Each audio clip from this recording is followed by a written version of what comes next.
নমস্কার বন্ধুগণ, আমি জিজি আপনাদের সঙ্গে। আজকে আপনারা শুনছেন গল্পগুরু। আমাদের চ্যানেলে আপনাদের লেখা গল্প পাঠ করে শোনানো হয়। তাহলে শুরু করা যাক আজকের গল্প।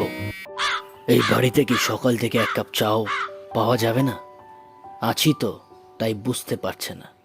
যেদিন চলে যাব বুঝতে পারবে কত ধানে কত চাল। যাও যাও, বিয়ে করে কি করতে পেরেছো? কিছুই তো দিতে পারোনি কোনোদিন। কোনো মুরদ নেই তোমার। তোমার দ্বারা কিচ্ছু হবে না। না কাজ করো, না সংসার ঠেলো, শুধু ঘরে বসে বসে বউয়ের টাকা ধ্বংস করো। কি কি কি বললে আমায়? আমায় আমি আমি বইয়ের টাকা ধ্বংস করি? হ্যাঁ হ্যাঁ, তাই। ঠিক আছে, চললাম আমি। যেদিকে দু চোখ যায় সেদিকে চলে যাব, আর ফিরবো না। তোমার মতন দজ্জাল বউ জীবনে থাকলে কোনো শান্তি পাওয়া যায় না। হ্যাঁ হ্যাঁ, যাও। তোমার যে কত মুরদ সে আমার জানা আছে। দেখবো বেলা পেরোতে না পেরোতেই মুখ তুলে চলে আসবে। আজকের গল্প মর্গ, লেখক শ্রী রোহিত চক্রবর্তী, সল্টলেক সেক্টর 4 থেকে। আপনারা যদি আমাদের চ্যানেলে নতুন হয়ে থাকেন তবে অবশ্যই আমাদের চ্যানেলটি সাবস্ক্রাইব করে দিন। পাশে থাকা বেল আইকনে ক্লিক করে অল করে দিন সকল নোটিফিকেশন সবার আগে পাওয়ার জন্য। চলুন গল্পে ফেরা যাক। বাড়ি থেকে তো চলে এলাম, কিন্তু উফ, খুব খিদে পেয়েছে। সে সকাল থেকে ঘর ছেড়ে বেরিয়েছি। কি করব, কোথায় যাব কিচ্ছু জানি না। দূর, ভালো লাগে না। ভগবান তুলে নাও, তুলে নাও আমায়। দেখি এই দোকানটাও দেখে নি। এই মিষ্টির দোকানে একবার জিজ্ঞেস করে দেখি। বাবু, বাবু একটা কাজ দেবেন বাবু? খুব দরকার, খুব দরকার আমার একটা কাজে। না না, আমাদের দোকানে কোনো কাজের লোকের দরকার নেই। কাজ নেই আমাদের দোকানে, আপনি অন্য দোকান দেখতে পারেন। দূর, এই নিয়ে 8টা দোকান করলাম, কেউ আমায় কাজে নিল না। দূর, আমার জীবনটাই বৃথা। অমল একটা চায়ের দোকানে গিয়ে জল খেয়ে রাস্তার দিকে হাঁটতে শুরু করলো। সামনে একটা রাস্তায় বসার জায়গা দেখে বসলো। সে মনে মনে চিন্তা করছে, এই জীবন আর আমি রাখবো না, সুসাইড করব, কিন্তু ঘরে আমি যাব না। এমন সময় এক ভদ্রলোক অমলের সামনে এসে বলল, তোমার কি কাজ চাই? তুমি কি কাজ খুঁজছো? আমার কাছে তোমার জন্য একটি কাজ আছে। আমি বললাম, হ্যাঁ হ্যাঁ, খুব দরকার, ভীষণ দরকার আমার একটা কাজের। ভদ্রলোক কি বলল, খুব কঠিন কাজ, কিন্তু ভয় পাবে না তো? আমি ভদ্রলোকের দিকে তাকালাম। একটা টুপি মাথায়, খয়েরি কালারের একটা জামা, ধূসর কালারের একটা প্যান্ট, জামাটা প্যান্টের মধ্যে গোজা, মোটা গোপ, কালো ফ্রেমের পুরো চশমা। তখন আমার মাথায় কোনো কিছু ভাবার বিষয় ছিল না। তখন আমার মাথায় জেদ চেপে গেছিল। বললাম, হ্যাঁ স্যার, সব পারো। ভদ্রলোক কি বলল, তাহলে উঠে পড়ো, চলো আমার সাথে। উনি আমায় একটা হোটেলে নিয়ে গেল। আমায় জিজ্ঞাসা করলো, কি খেতে চাও? সকাল থেকে কিচ্ছু খাবার আমার তখন পেটে পড়েনি।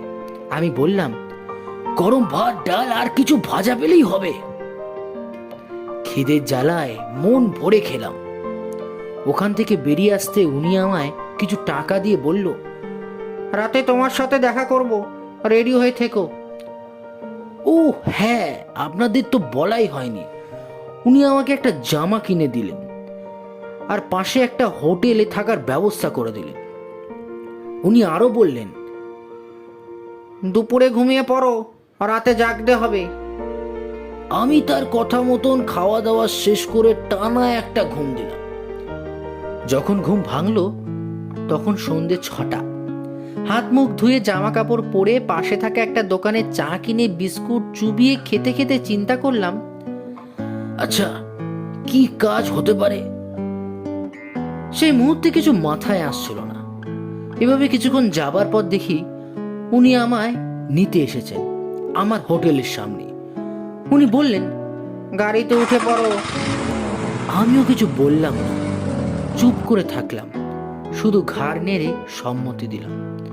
আমাকে নিয়ে যাওয়া হলো একটা হাসপাতালের পেছনে একটা বড় বড় ঘরের সামনে। উনি বললেন আমায়, তোমার কাজ হচ্ছে লাশ পাহারা দেওয়া। কথাটা শুনেই মাথা থেকে পা অব্দি আমার কেঁপে উঠল, গা যেন ভার হয়ে আসছিল, গলা থেকে কোনো স্বর বেরাচ্ছিল না। অতীব কষ্টে আমি বললাম, মরা মরা পাহারা দিতে হবে। উনি বললেন, হ্যাঁ, তার জন্য তুমি 500 টাকা প্রতিদিন পাবে। শুধু রাতে থাকতে হবে, আর দিনের বেলা তুমি যা খুশি করো।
থেকে একটা আওয়াজ আসতে শুরু করলো।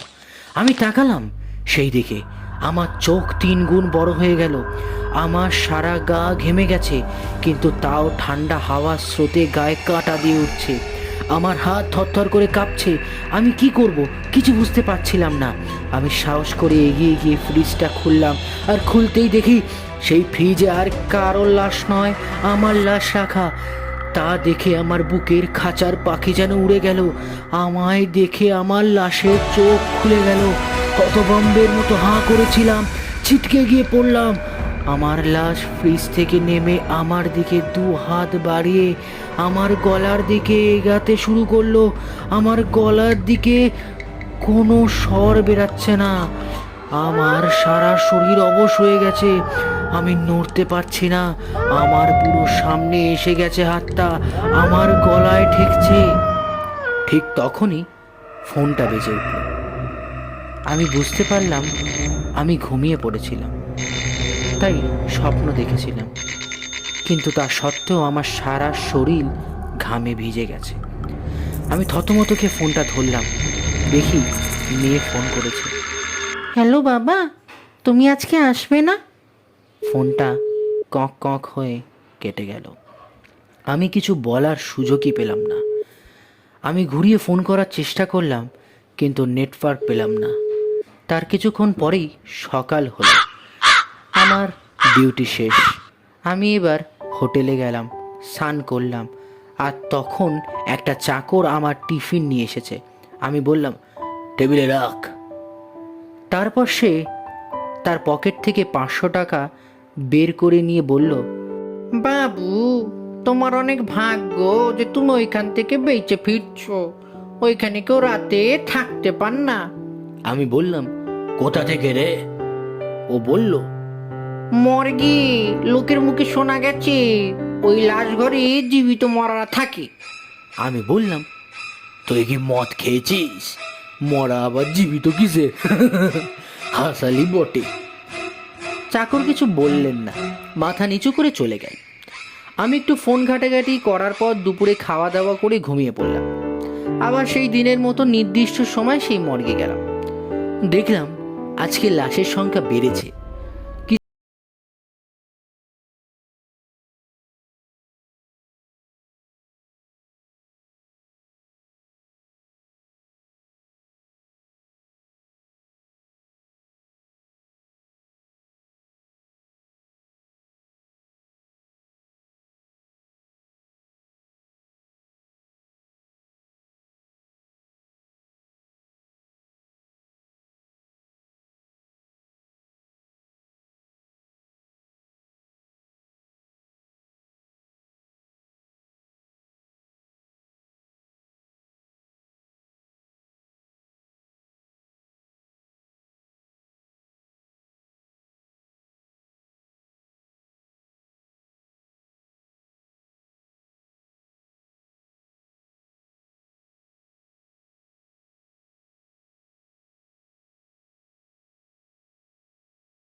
প্রত্যেকটা ডেড বডি আস্তে আস্তে ফ্রিজ থেকে নামতে শুরু করলো।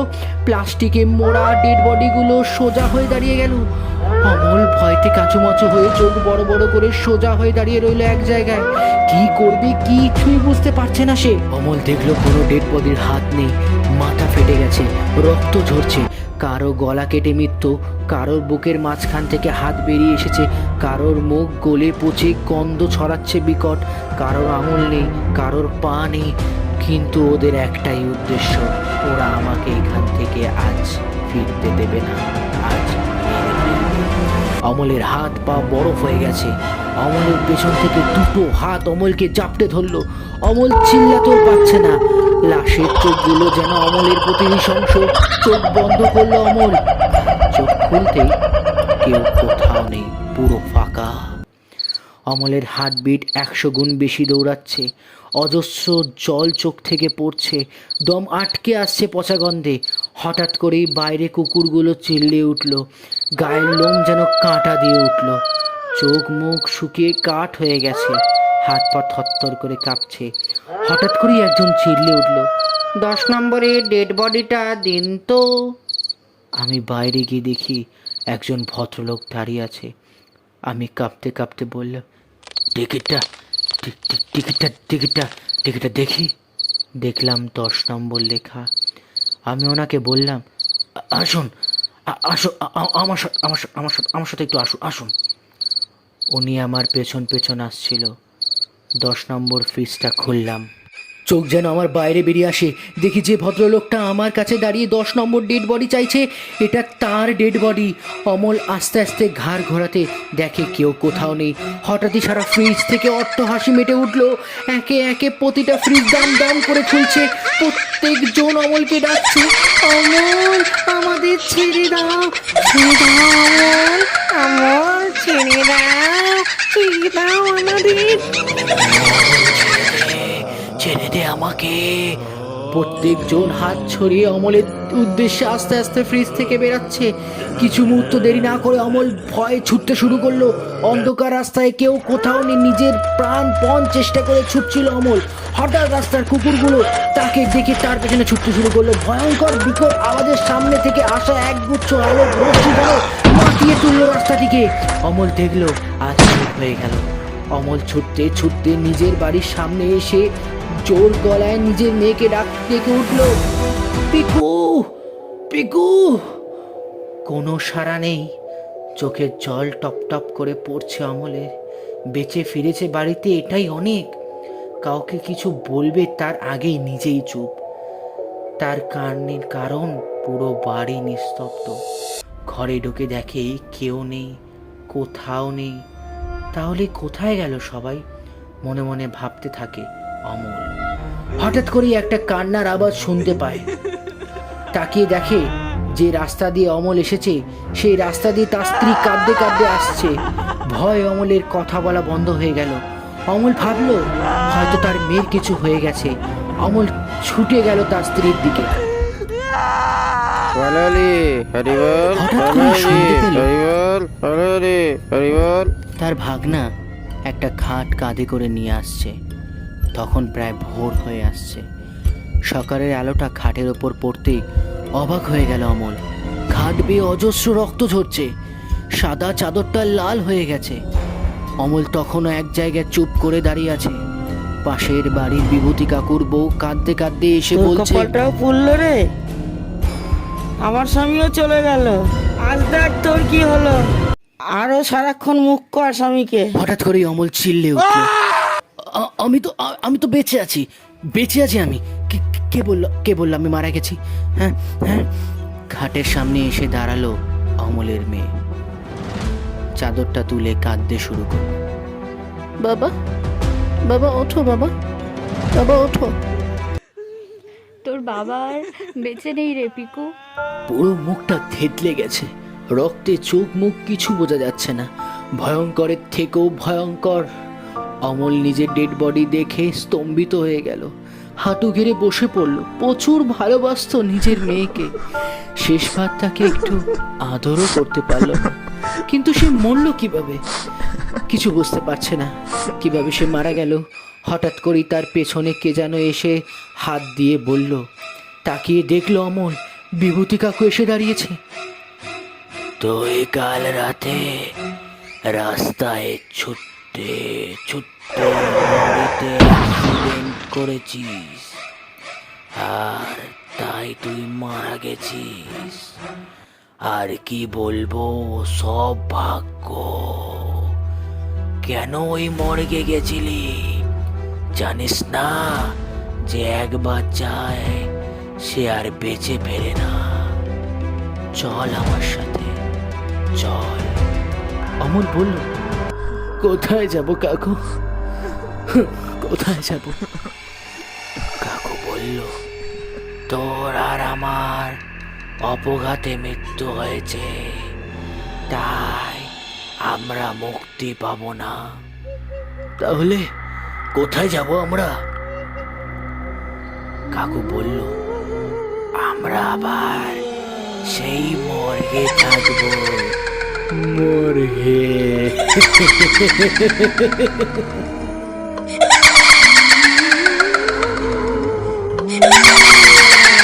তো হে বন্ধুগণ, কেমন লাগলো আজকের গল্প? কমেন্টে আমাদেরকে অবশ্যই জানান কেমন লাগলো আপনাদের এই গল্প। আপনারা চাইলে নিজেদের গল্প আমাদেরকে পাঠাতে পারেন। আমাদেরকে গল্প পাঠাতে হলে আমাদের ইউটিউবের ডেসক্রিপশানে ফেসবুক পেজ এবং ইমেলের অ্যাড্রেস দেওয়া আছে, যেখানে আপনারা অবশ্যই ওর মধ্যে আমাদের গল্প পাঠাতে পারেন। কিন্তু সেই গল্পটি যেন নিজস্ব হয় এবং কোথাও না শোনানো হয়ে থাকে। সেই গল্পটি আমাদের এই গল্পগুরু চ্যানেলে মুক্তি দেওয়া হবে।